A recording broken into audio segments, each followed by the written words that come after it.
This video is brought to you by our Patreon supporters. Following the Crucible of North Africa, U.S. Army armored divisions reorganized around flexible, combined arms formations to fight a new kind of warfare. These formations would be task-organized, providing tank units with close infantry support and a variety of supporting fires.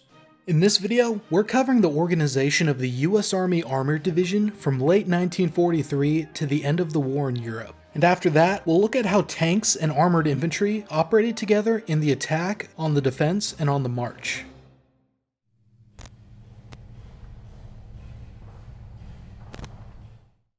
After 1943, U.S. Army armored divisions existed under two organizations. The Light Division was the most common, being under a new organization issued in September of 1943. The 1st, 2nd, and 3rd Armored Divisions operated under the older Heavy Division template issued in March 1942 because they were already deployed when the new organizations were handed down, although the 1st Armored Division converted to the Light format in June of 1944. The key differences were that the Heavy Division had double the tank battalions and retained the older regimental structure. Heavy divisions consisted of 1 divisional headquarters, 2 combat command headquarters, 2 tank regiments each with 3 tank battalions, 1 armored infantry regiment with 3 armored infantry battalions, 3 self-propelled field artillery battalions under the divisional artillery, 1 armored reconnaissance battalion, an engineering battalion, a signal company, and the divisional trains, which had most of the combat service elements. Following combat experience in North Africa, the divisions were streamlined. The most pressing issue was that there were too many tanks and not enough infantry to support them. This was due to a lack of prior combat experience, as the need of infantry support for tanks during breakthrough and exploitation had not been fully realized. With 19 tank companies and 9 infantry companies in the old organization, the two potential options would have been to add more infantry or take away tanks. The option that was settled upon was decreasing the number of tanks in the division and removing the regimental echelon. Armored division development had been skewing towards smaller, more flexible and mobile forces, so the new light divisions would close the gap by reducing the tank force with a new ratio of 13 tank companies to 9 armored infantry companies. They would consist of 1 divisional headquarters, 2 combat command headquarters companies, plus a squad-size reserve combat command HQ, 3 tank battalions, 3 armored infantry battalions, 3 self-propelled field artillery battalions under the divisional artillery, 1 mechanized cavalry squadron, 1 engineering battalion, 1 signal company, and the divisional trains. The tank battalions were the primary combat element of the armored division. Their main elements were 3 medium tank companies, each consisting of M4 Sherman tanks, and 1 light tank company, which consisted of M5A1 Stuart light tanks. The medium tank companies were the primary combat element, while the light tank company was mostly used for reconnaissance, screening, and operations in terrain that couldn't support the heavier Shermans. The armored infantry battalions supported the tanks, each consisting of 3 rifle companies mounted in half-tracks. The armored field artillery was the division's primary fires element. Each battalion consisted of 3 batteries of M7 Priest 105mm self-propelled guns. Usually, a tank company received 1 forward observer in a tank, while each rifle platoon in an armored infantry rifle company received 1 forward observer each. This allotment would often not be enough, especially in the hedgerows of Normandy, where units were often split up. This artillery was supported by 2 L4 Piper Cub liaison aircraft per artillery battalion, carrying forward observers, which made up for shortages in forward observers in ground units during certain engagements. And the mechanized cavalry squadron was the division's primary reconnaissance element.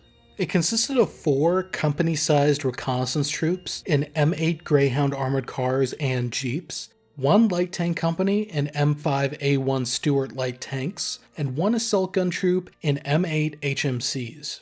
In addition to these organic elements, armored divisions would also usually have a fair amount of attachments from higher headquarters.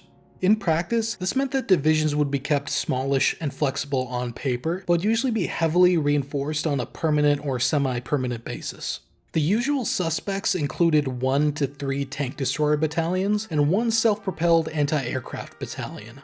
Additionally, artillery was often added to be integrated into the division artillery, sometimes including a 155mm artillery battalion attached from a core field artillery group. For example, the 4th Armored Division in December of 1944 had 6 field artillery battalions attached, likely from 2 core field artillery groups, in addition to its organic artillery. Additionally, regular infantry units were often attached to armored divisions as a reserve or supplementary infantry component, mainly for mopping up after tanks and armored infantry. These tasks could entail securing roads, capturing towns bypassed by the armored force, and helping the armored forces hold ground. Depending on the situation, regular infantry could also be used for combined arms tasks similar to the armored infantry, although this was not ideal. These attachments were made more necessary for heavy armored divisions because they had fewer infantry in proportion to their tanks. However, the armored division did not fight as a blob of battalions. Rather, it was organized under combat commands, which along with the infantry RCTs were among the most direct predecessors to the modern-day brigade combat teams. An armored division usually had 3 combat commands. These were brigade-sized commands that could have any number of units attached to their headquarters depending on the situation. Combat commands were purely tactical headquarters. Administration and logistics was usually handled at the division level.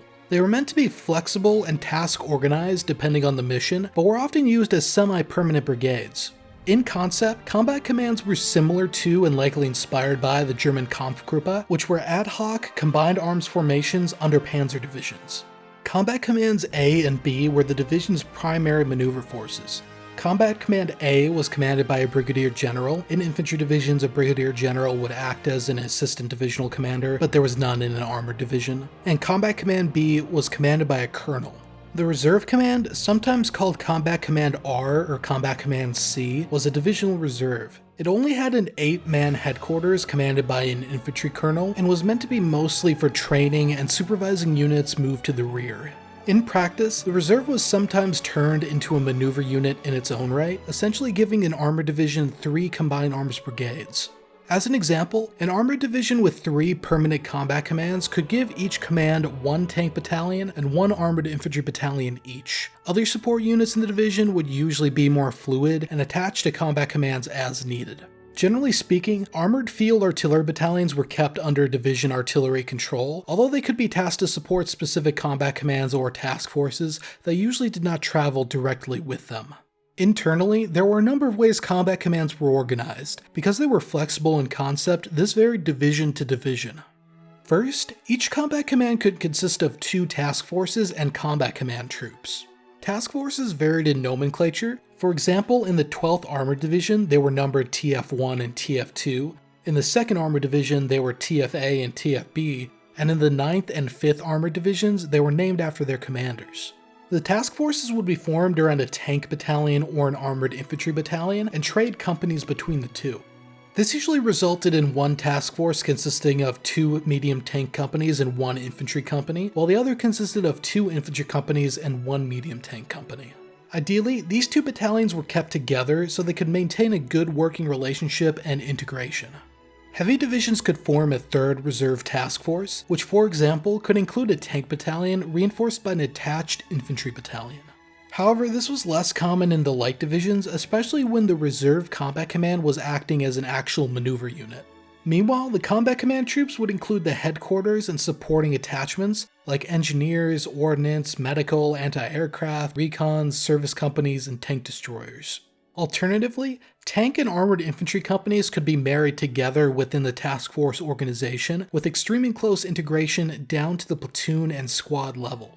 The merging of tank and infantry units did well for integration, but decreased flexibility at higher levels because it'd be harder to separate them and change the composition of a task force for a new mission.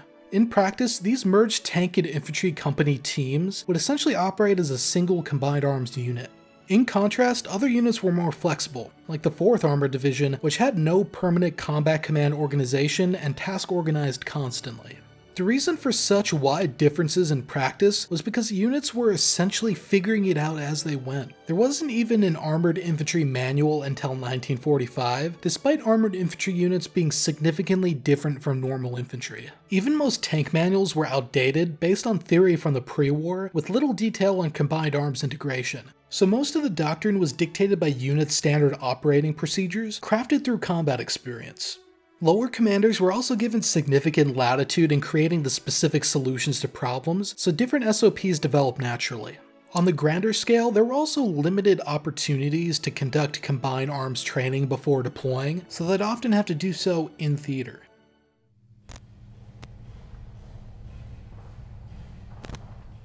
Combined arms was critical in the deployment of tank forces. In the US Army armored divisions, infantry and tanks operated together as a rule and not the exception.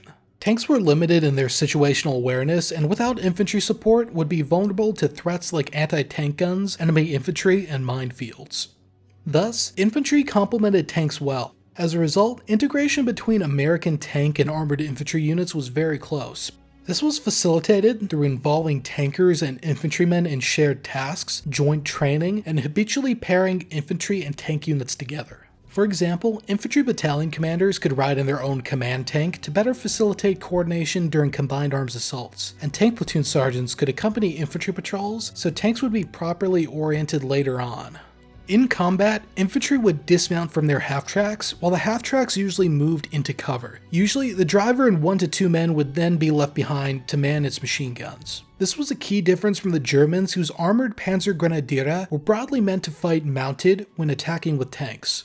In American doctrine, half-tracks could be thought of as trucks with better cross-country mobility and mini bases for each squad. They weren't infantry fighting vehicles, and their greatest utility was storing the infantry's extra gear and getting infantry relatively close to their objective before a dismount. This allowed them to keep up with tanks during movements. In the attack, half-tracks could be at most used for fire support, but in most cases the half-track machine guns were for self-defense only.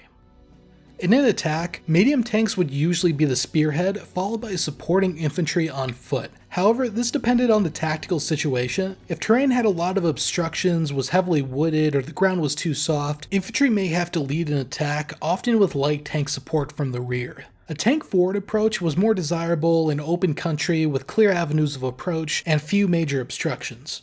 Further, rather than following on foot, infantry could also ride tanks in an attack. Infantry could man the tank's 50 caliber anti-aircraft machine gun from behind the turret, and usually one squad could be mounted per tank.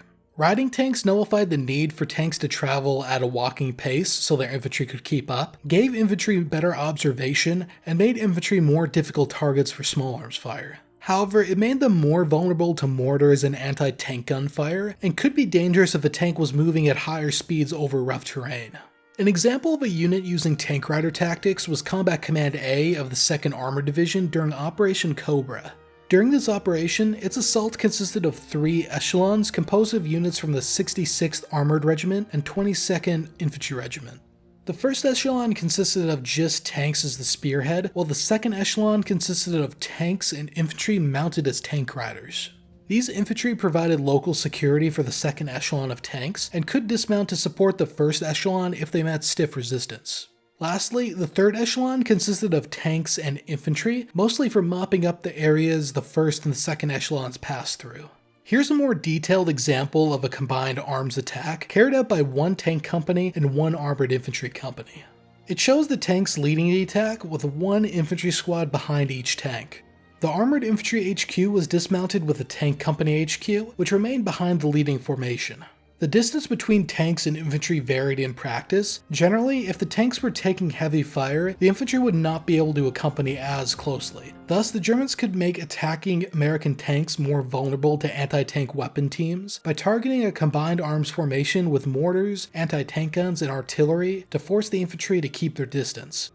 Fire support, including anti-tank guns, mortars, and field artillery, would move into position where they could support the attack with preparatory fires and ongoing fire support. Each rifle company had a platoon of 57mm anti-tank guns, which usually followed behind the leading edge of an attack, covering a vulnerable flank. The light tank company of the tank battalion would be used for flank security in an attack. Here we see a light tank platoon providing security to the right flank of a tank infantry team. Usually the light tank company wouldn't act as a complete company in the battalion, but would have its platoons divvied up to the task force commands or act under the combat command itself. Meanwhile, in a column march, tank and armored infantry platoons would be interspersed. A company pair formation would be headed by a tank platoon and an armored infantry platoon. A tank would lead the column, and a half-track would travel in between every tank. The rifle platoon headquarters with its leader and a smaller rifle squad would be the first half-track, followed by the 2 rifle squads, and then the mortar and machine gun squads to the rear. A platoon together would be able to provide 360-degree security with its mounted machine guns. The tank and rifle company headquarters would follow this forward detachment, and would then be followed by the remaining of the tank and rifle platoons interspersed at the platoon level. The armored infantry company's anti-tank platoon would then usually be at the rear of the column. In the defense, the armored infantry would be the base of the effort. This phase was important because although armored units had an offensive character to them, they couldn't remain on the offense forever. Initially, when a defense was being set up, tanks would aid in protecting the infantry as they made their preparations, occupying hasty defensive positions ahead of the main defensive line. Even when fulfilling this role, tanks would be supported by infantry protection, which would usually be deployed forward of the tanks. Once defensive positions were prepared, tanks would back off behind the infantry to provide fire support, often in conjunction with tank destroyers.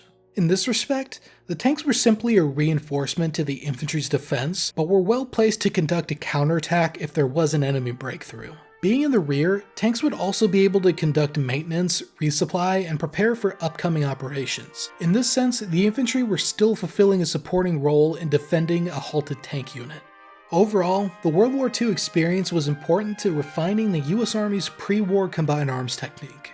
The lineage of the tank infantry company teams and task forces can be seen in the Army's modern-day combined arms battalions. Moreover, the conflict killed the idea that infantry support could be a peripheral concern and tanks could operate on their own. And now I want to give a quick shout out to our Patreon supporters, especially our producers Joshua Baker, Julian Bauman, and Michael Clark. If you want to support us even when we get demonetized and get some perks, including early access to videos and a patron-only chat on our Discord, consider becoming a patron at the link in the description. Thanks for watching everyone, and I'll see you all in the next one.